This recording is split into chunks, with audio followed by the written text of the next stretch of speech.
Okay, so welcome back to my channel. Okay, this is going to be a fairly quick review of Absentia Season 1, Episode 7, A and B. So, of course, the last episode ended with Emily. She was shot. She was in the woods. She was dying, and she called Jack. And the episode ended with Jack receiving the message. So, at that point, you didn't know what Jack was going to do. Because, of course, given their history, you're thinking, oh, my God, he's going to call the police. And her ass is going to be next episode. Next time we see her, she's going to be in handcuffs. Or, handcuffs to a bed in the hospital or something. Whatever. But she comes to. She's in a hotel. So Jack he found her. And he took her to a hotel to patch her up. Because remember, Jack used to be a doctor. And so she starts to come to. And of course she's trying to figure out where she is. And eventually she gets her bearings. And she sees Jack. And he was basically telling her that he was able to get the bullet out. And that, basically he thinks that, she's going to be fine, And then he starts asking questions like, why were you asking around about me? Vala told me that you were asking about me. And she told him that she saw the videos on his laptop. And of course, he tried to play it off like, what are you talking about? What videos? And she was basically like, that snuff porn shit crap you had on your laptop, and you had all these folders, and they were named after flowers, and then the Samaroff named his girls after flowers, and what's up? Like, Jack, what's going on? What's up? Tell me what's up. What did you have to do with? What, if anything, you had to do with my abduction? And he was like, he got offended. Like, what the hell are you talking about? Why I didn't have anything to do with your abduction? And he was like, she was like, well, how do you explain your absences? Now that took me off back because I don't remember any mention of his absences from work having to do with her, where she was involved in that conversation. I remember Tommy asking his previous supervisor at the hospital why they eventually let him go, and the supervisor saying that played a role in it.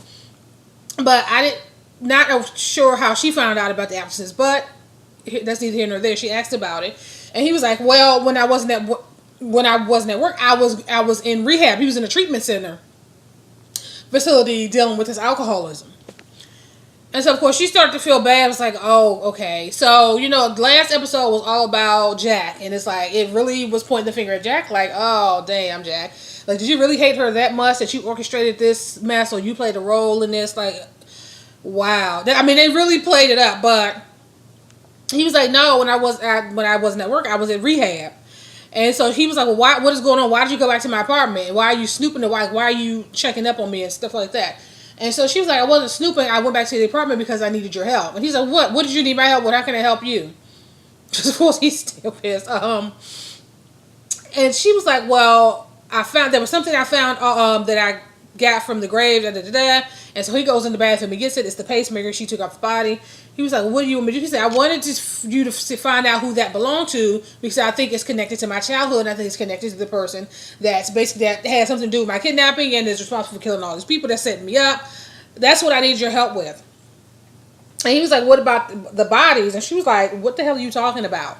He was like, what the hell is going on about these bodies? And of course, she was in the woods dying, so she wasn't in any TV station, so she didn't know about the discovery of the 6 additional bodies that were in those same woods. And so he told her, and of course she sat there with her, with this look in her face like, I don't know, I don't know what you're talking about. And so,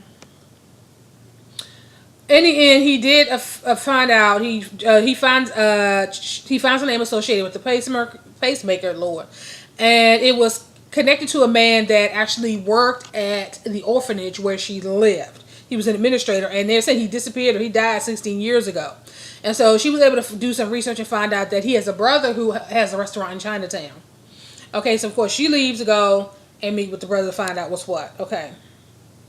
So you flash to Nick. Nick is actually sitting in the morgue, and Crown and Tommy is giving a press conference. So he's watching the press conference, and of course they're showing you all of the bodies that are laid out on the table that they found in the woods. And of course the reporters are asking like, what's your, what is Emily's connection to this? Are you looking for, is she a person of interest in this? And Crown basically said that the only murder that she's being accused of is the murder of Adam, who was the previous head of the Boston office, who Crown is, I guess, temporarily replacing.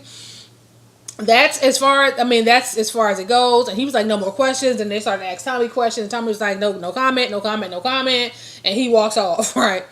And so Nick leaves the morgue and he heads home. He gets home and Flynn is in the front yard duking it out with some guy, some boy he goes to school with, because he was calling Emily a murderer, this, that, and the third. And he's telling him, I guess he was just making fun of him. Yeah, kids do. Kids are evil. Okay. And so Nick runs out to break them up, and he sends a kid on his way. Flynn runs in the house, and they go in after him because he's got this gash on his forehead. Like Flynn got his ass whooped. I mean, I don't, whatever. But he had this gash on his forehead, and he's basically like, it's not true. She wouldn't do this. This, that, and the third, right? And so, of course, Allison, she ain't saying anything. All she's focused on is trying to get him cleaned up. She's trying to, clean the wound and all that, and his head, forehead, and all that. And he's talking to Nick, and he's asking, but you don't believe what they're saying about her. And of course, Nick, who at one point in time was very stern and very firm in his belief that no, she's innocent. But after a while, now you can kind of tell he's saying what Flynn needs to hear at this point. And he's basically like, no, of course not. Your mom would never, she's a good person and she's a good mother and she would never do anything that would take her away from you. She loves you, da, da, da, da. And the whole time, Alice isn't saying anything. She's just basically cleaning him up. And eventually, Allison sends him upstairs to get cleaned up. And so Nick, basically, he's talking to Allison. He's like, I want you guys to come home. I want us to be a family again. And, I just want us to be together. And I'm proud of Alice. Alice was like, no. I meant what I said. You need to close this chapter in your life, and then we could talk about us having a future together. And that was basically the end of it. She's like, no, I am not going to play this game with you and her. And basically, I come back, and then she comes back, and then we back where we started. We're not going to do that. And at this point, she's pregnant, so she's in the vulnerable. She's like, I'm not doing the shit with you. You need to get your situation together, and then we can talk. Come find me. So, that was basically the end of that story. Then Tommy's he's at work, and he's talking to his boss about Emily. And she was basically trying to make the connection, because at this point, nobody knows where Jack is either. So, she's saying, okay, Emily is connected to Samaroff, and Jack is connected to one of Samaroff's girls. And so she said Tommy tells her that Emily thinks that Jack has something to do with her abduction. And she asked and then his boss asked if he believed that. And he basically said, up until yesterday when he went MIA and them finding that video and stuff on his laptop and him having this secret account, then she said up until yesterday I would have said no, but today, So she's basically like, you need to find either one of them or both. And so he hits and he beats the pavement. He's out looking for him now. So next you flash back to the hotel, and they're still there. And Jack receives a message from Nick. And so Jack takes the SIM card and the battery or whatever, and he takes it out and puts it in the burner phone that Emily has, and Emily basically says don't talk longer than 2 minutes because then they'll be able to trace the call. So she calls, and of course Nick, he's like dragging, talking really slow, like he wants to know if he's basically telling him that Emily was shot and that she may reach out to you. And of course Jack is like, yeah, she does. And of course, I'll let you know. And he said, that's good. He said, thank you. I appreciate that. And, I will say, are you home? And of course Jack was like, yeah. He said, because I would want to swing by to see and to talk about the case to see what we can find out, basically. And Nick and Jack was basically like, yeah, if I'm not there, then I just stepped out for a minute to run an errand, but that's fine. And so Nick was trying to prolong the conversation, and Jack was basically like, I gotta go, and click, right? And so then you flash through, you realize that they're at the FBI headquarters, and you have Nick, Crown, and Tommy in the conference room, and they had called them on the conference call. And so while they were talking, Crown asked Nick, like, you know him, he's your brother-in-law, like, what can you tell us about him? And he was basically like, basically we're from two different worlds. He was Ivy League, and he went to Harvard, he went to medical school or whatever, and we really never really had a conversation, so he doesn't really know a whole lot about Jack. And so while they were talking, Tommy gets an update on the stuff that they found on Jack's laptop. And he found out that secret account, he was able to account for every dime. That secret account basically was to pay for his secret life, basically. So they were able to track down to the penny the money that was going into that account, which was actually going out to the club that Semruff owned to the girls or whatever. So that actually cleared Jack. So at this point, they don't believe that Jack had anything to do with Emily's abduction, but they are kind of tossing around the idea that maybe he may have been kidnapped by Emily at this point. So the next thing we see is Emily's in Chinatown, and she goes to the restaurant. The brother comes out, and it was a little weird. So, but she says that she flashed, so she still has her FBI badge. How, I don't really know, but she still has her FBI badge. And she tells him that, that initially he didn't want to talk to her. He was basically like, that's old news. I don't want to dredge it up. I don't want to talk about it anymore. It's over. He died a long time ago. And at this point, I just don't even want answers. I just don't want to deal with it anymore. And so she lies to him and she says, we may have a new lead. And so he's basically like, he still doesn't want to get involved. Like, I just don't want to know anything. I don't want to do. I just don't want to be bothered. And so then she tells him that someone came forward. And so eventually he sits down and agrees to talk to her. And he basically was like, he's made some comment about his brother had some proclivities. As he made some comment, I can't remember what exactly he said, but he said his brother's behavior or something that his brother was into wasn't considered, I guess, normal, and that he considered his work at the orphanage. Basically, that was his life's work. Like, he was all about the kids, and he would take the kids out to the park and to camping and do all this stuff with the kids. That's what he found as happy, right? And so he said that a lot of his research was donated to some institute, but they never got it. But his wife, the brother's wife never got around to sending it off, and they still had it in storage. And so he was really happy to hand over the key for some reason, odd reason. Okay, so Emily goes to the storage and she's looking around, and she finds a box of all these boxes. She finds some tapes, right? And it's like the small tapes that goes into the hand recorder. And then she happens to find, would you know it? There's a hand recorder over here that she can actually listen to the tapes. And it actually has batteries that still work. So this stuff has been in the storage locker for how many years? But okay, we're going to go with that. So she puts one of the tapes in there, and she sits down and gets real comfortable with her headphones, and she's listening to the recording. And the next thing you know, out of nowhere, someone runs up on her. Now, she's in this closed locker room, so you don't actually see anybody come in. So she's in this, and somebody runs up to her, puts a thing over her mouth, and knocks her out.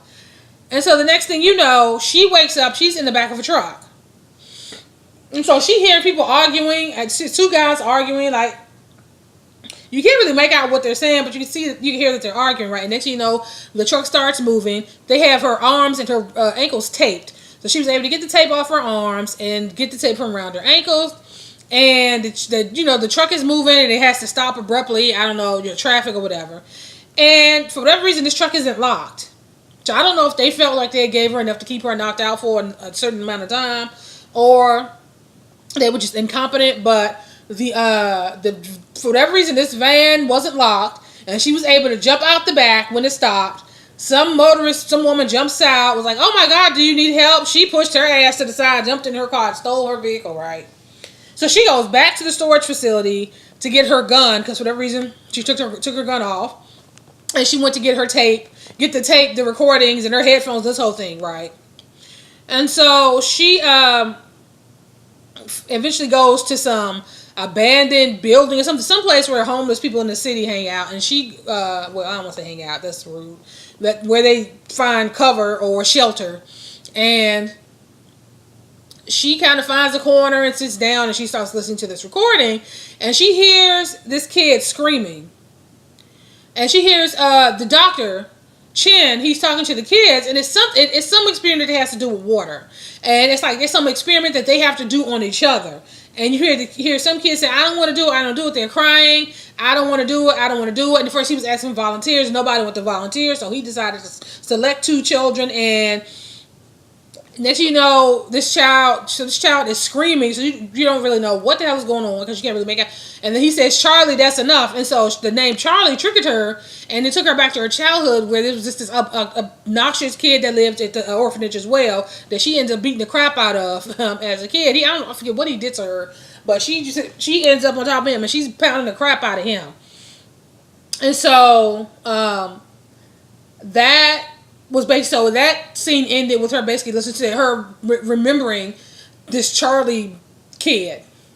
So Jack, you know, with everything that's going on, he's trying once again to work on his sobriety. So he goes to an AA meeting, and he basically talks about the incident, about how, you know, he got his sister and he started, you know, got her to the hotel, and he started to panic, and he was just thinking to himself he just needed to drink to calm his nerves. Because, you know, he hasn't operated on anyone in 4 years. And, you know, this is his sister. And she's probably, at this point, lost a lot of blood. She's probably, at this point, dying. You don't know. Infections and all this kind of stuff. And so he's having a difficult time. And so he talked about how he was able to get through it without having a drink, and how proud of himself he was. And so shortly after him saying his piece, and, you know, the people congratulating him like, you know, that was really good. The police walks in and takes him into custody. So now he's in the interrogation room with Tommy, and he's basically asking him about Emily and where is she and what's going on. And of course Jack is denying everything, like, I don't know what you're talking about. I didn't talk to her. I don't know. And his attorney is basically like, you don't have anything on him that ties him to her. Something to that effect. Eventually, you know, they realize that Jack is not going to tell them anything. And so Tommy arrests him for harboring a fugitive. So they get some bullshit, some charge. They end up taking Jack into custody. And so we flash to Nick. And so Nick is on his way home. It's the end of the day. It's late in the evening, and he wants to head on home, but he wants to stop by Alice's parents' place. That's where she's staying, to see her and Flynn. And so he gets there, and he sees the door is wide open. So he walks in, and he sees everything is turned over. Everything. Actually, I don't know if they're staying. In the previous episode, she said she was going to stay with her parents, but I don't know if she eventually got an apartment of her own. I'm unclear. But chairs were turned over, broken glass on the floor. It was obvious that a struggle had happened. And Flynn and Alice is nowhere to be found. So he looks around and he sees Flynn's cell phone on the floor. And it was open to a video that Emily had sent him. And Emily was basically saying that, you know, that she was innocent, that she was okay. She wanted to let Flynn know that she was okay, and that she will see him, that he'd be seeing her real soon, and she'll be back, and basically everything will be going to be all good. And of course, at this point, Nick is looking at this video of her, and you could tell, like, if looks could kill, it started. You can see more and more Flynn is starting to resent Emily's return. As much as he cared about her, it's like ever since she came back, his life has been been all disheveled, and he's all been all discombobulated. And it's not all Emily's fault. He played a role in that too. But at this point, his son and his wife is gone, nowhere to be found, and his pregnant wife at that. And so at this point he's pissed. So that's basically how the episode ended. And yeah, so he's pissed. So it's going to be interesting to see if things pick up in the next episode. So I'm going to end this here, and I will talk to you guys later.